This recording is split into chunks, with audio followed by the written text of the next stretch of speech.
He, similarly to Perot, arrived in September. He is a ceramic artist who uses tile and slipcast work, which draws from his childhood spent in Ukraine. He uses Eastern European and socialist imagery to explore personal history. Cameron's ceramic practice started in community studios in Virginia, and he completed post-bac studies in ceramics at Southern Illinois University in Edwardsville in 2022. His work has appeared in craft fairs in Southern Illinois, and he was awarded Judge's Choice in the Edwardsville Art Fair in 2021. Currently, his work is available at the Jacobi Art Center in Alton, Illinois. And we're so grateful to have him and honored.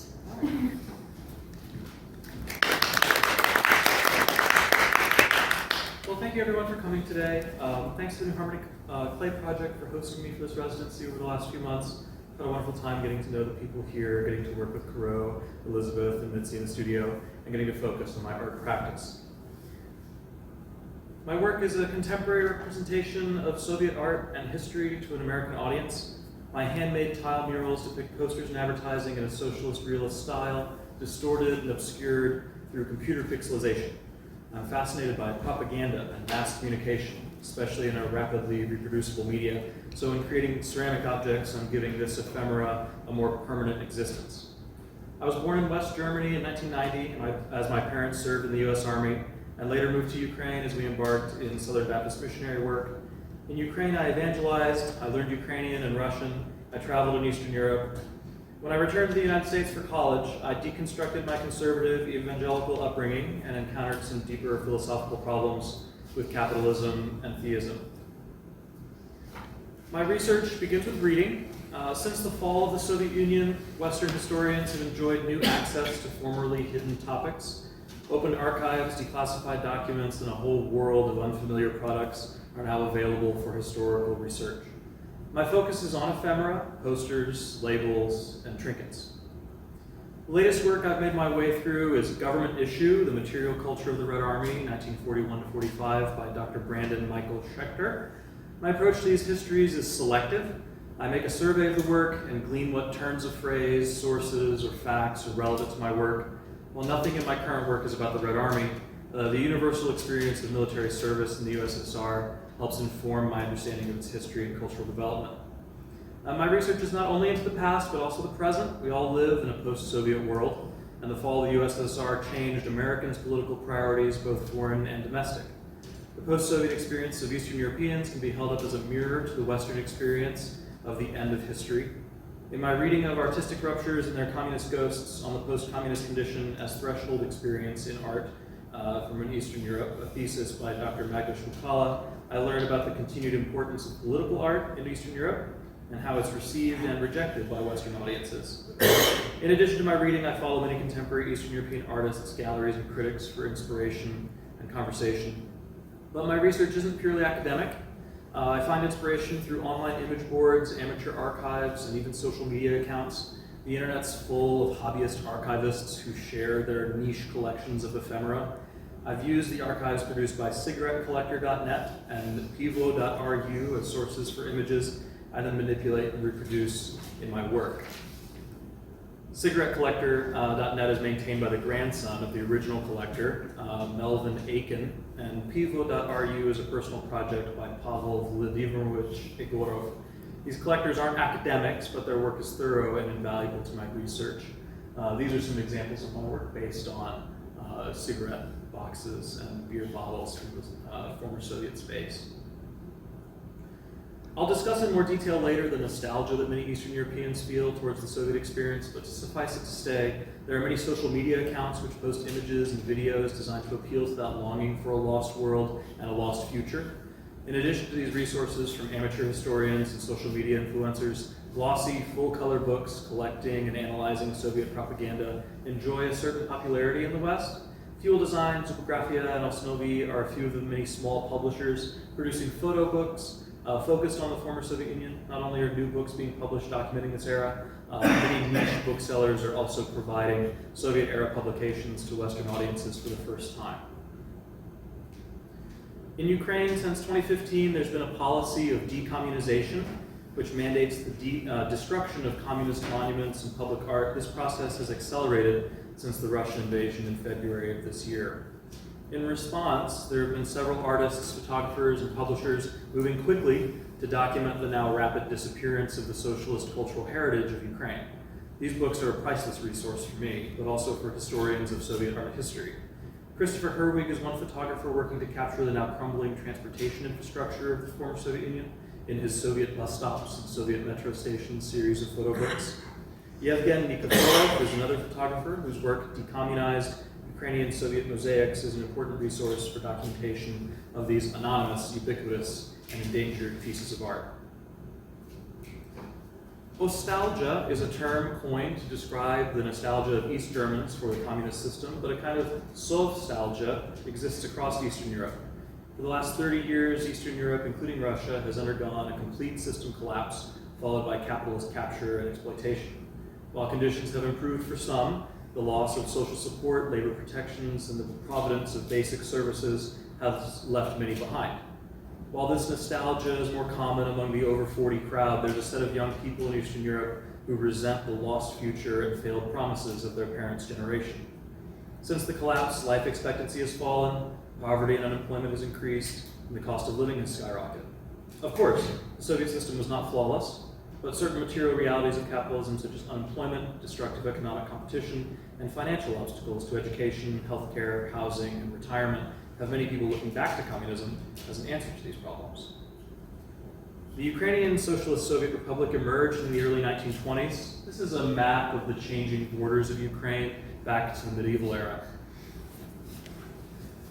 Ukraine had historically been dominated and controlled by its neighbors. The territory of Ukraine was invaded and controlled by the Greeks, Goths, Huns, Vikings, Mongols, Poles, Lithuanians, Turks, Russians, the French, the Austro-Hungarians, and Germans throughout the centuries. Local rule only happened intermittently, even into antiquity, and then usually supported by neighboring competing empires. Since the 20th century, Ukraine was the second largest and second most economically developed Soviet Socialist Republic after Russia. These are a few images of Ukrainian literary luminaries that I've worked into a pixelated format for future posters that I'm planning. Ukraine bore the brunt of the Nazi invasion of the Second World War and made some of the greatest sacrifices to liberate itself from fascism. Ukraine's socialist heritage goes back even further than the Russian Revolution, including Lesya Ukrainka and Ivan Franko. Ukrainian socialism and Ukrainian independence were parallel political causes while Ukraine was under Tsarist and Habsburg rule. Ukraine's participation in the Soviet system involved debates about the national question, as first explored by Lenin as a practical consideration in building internationalism. Ivan Juba is a Ukrainian author who raised important questions about Ukraine's place in the USSR and the difficulties in integrating a former Russian colony under the Tsars into an equal partner. Resentments and prejudices continue to plague the Russian-Ukrainian relationship, and old ideas of Russian supremacy, denial of Ukrainian cultural identity, and neglect of the Ukrainian language continued from the imperial era into the Soviet era. It's important to highlight this history because contemporary narratives and nation-building propaganda by the Ukrainian liberal and right-wing parties deny this important aspect of Ukrainian history, opting instead for the false history of a unified Ukrainian ethnic struggle for purity and domination against foreign influencers and infiltrators. The ugly history of anti-Semitism and ethno-nationalism in Ukraine should not be ignored either, as it often was in the Soviet period, in favor of the friendship of nations narrative.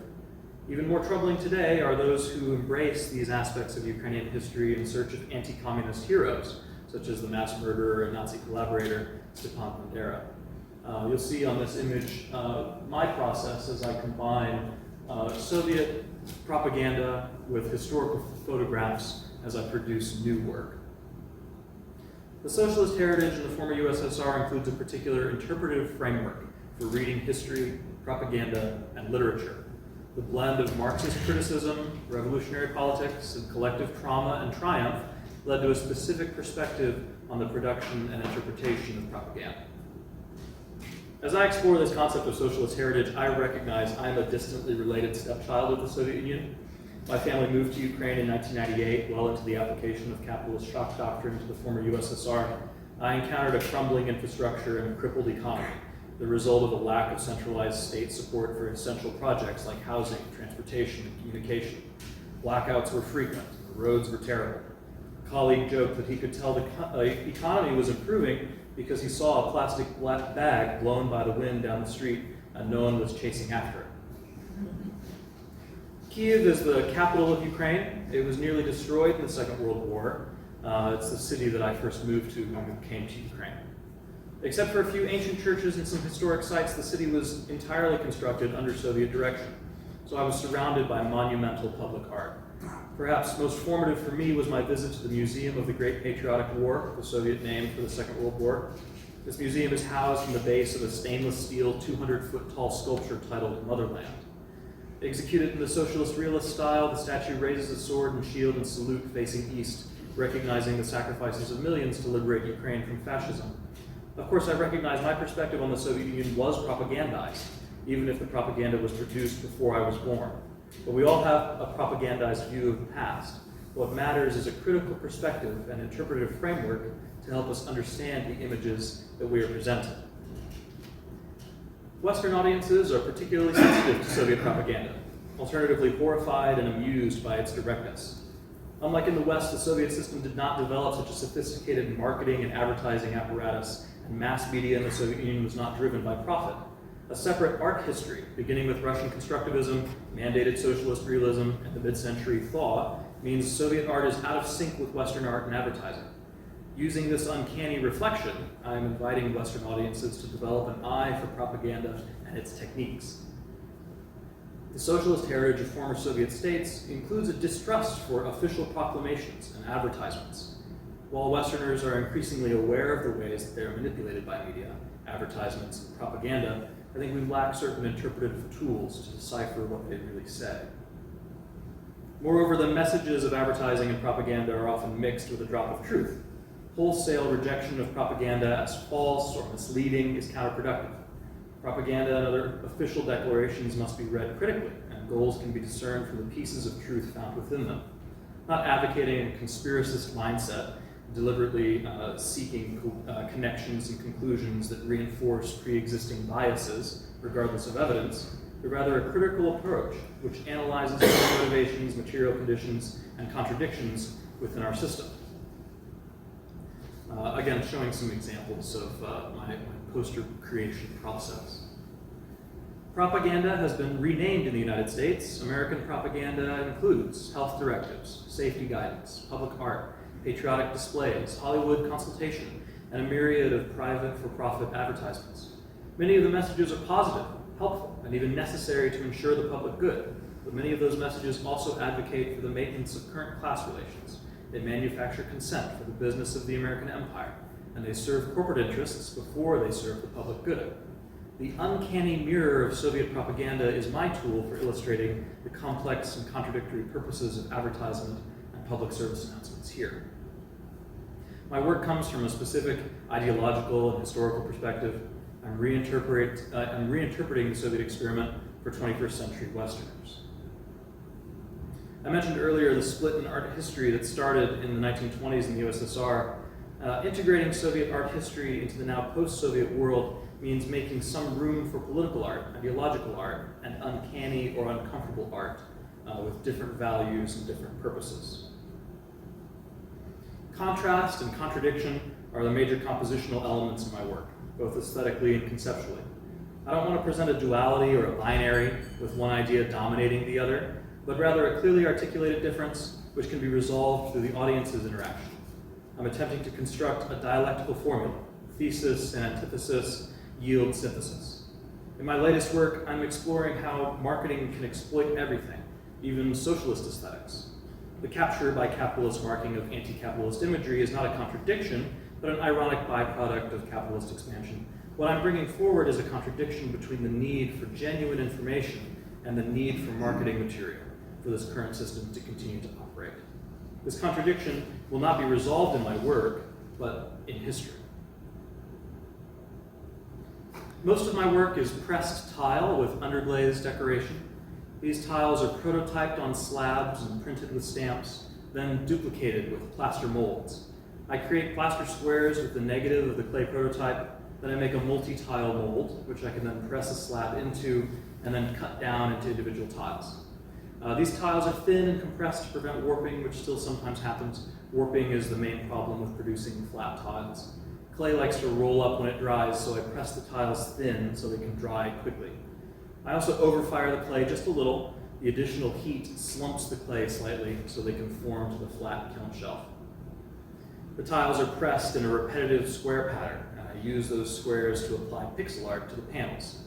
Following the Russian constructivists, I create photo collages on the computer and pixelate them to create the plans for my tile posters. Many of them are drawn directly from old Soviet posters, but others take images from historic photographs. I add text using the smallest number of pixels to represent each letter. After the tiles are formed and fired once, I add the underglazes, following the plan from the computer, fire them again to set the underglaze to the tile, and then I dunk them in a shallow pan of clear glaze to fire them to maturity. At this point, they're waterproof and very hard. Another element of my work is slip cast bottles and cigarette boxes. In my work, alcohol and cigarettes are potent symbols of ideological vices. In other work, I use them to represent the soothing practice of religion, but in my upcoming installation, they instead represent comfortable nostalgia. The molds are cast in plaster using glass bottles. The plaster molds are filled with liquid clay called slip and then poured out. The plaster draws out moisture from the slip, leaving a thin skin of clay stuck to the walls of the mold. This skin is then removed and fired. This latest set of bottles and cigarette boxes, I'll use a new stencil process to airbrush labels onto them. I'm using Soviet-era labels to represent the danger of uncritical nostalgia. The work is shown in a context of installation. I create a small public building, be it a bus stop or a newsstand, to display the work in a space. I find this mini architecture gives me a venue to play host and invite my audience to experience the work. Experience is the best teacher, and I think this small taste of socialist heritage may help illustrate for my audience the ideological and critical perspective that I come from. As I conclude this presentation of my own small attempt at producing propaganda, I want to encourage you to apply your critical facilities to the information and media you encounter. Lenin's famous question, who benefits, is a very helpful tool. I would again discourage conspiratorial thinking. Evidence and public interest should be our guides as we attempt to read the world around us. Coming away from my work, I hope my audience is inspired with a new perspective on the Soviet and post-Soviet experience. This shift, accomplished in a receptive audience, is only possible if the viewer is willing to encounter the uncanny and explore new possibilities. Going further outside the gallery and into the street, I hope this new world of possibilities includes a change in our values. I also hope to engender a renewed interest in Soviet history and the histories of all the socialist republics. While Ukraine is regrettably in the headlines lately, this part of the world has a long and complex cultural and artistic heritage worthy of your further attention and study. Thanks so much for your interest in my work, and I'm looking forward to answering any questions.